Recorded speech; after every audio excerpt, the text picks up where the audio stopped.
1 Corinthians chapter 15 is proof that you do not have to be baptized in order to go to heaven. In 1 Corinthians chapter 15, commonly known as the resurrection chapter, Paul the Apostle speaks about the gospel in verse number 1. He talks about being saved and believing in verse number 2.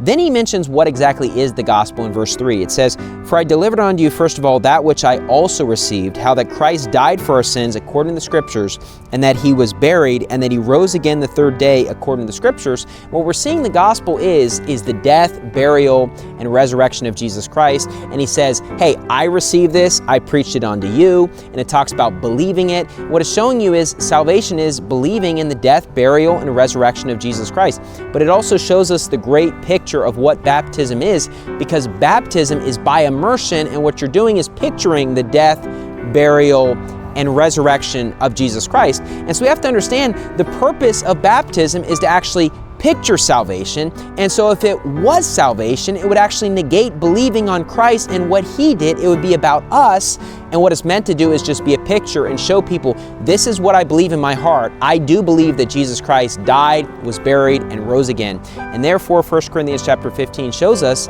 that baptism is just a picture of salvation, but you do not have to be baptized in order to go to heaven.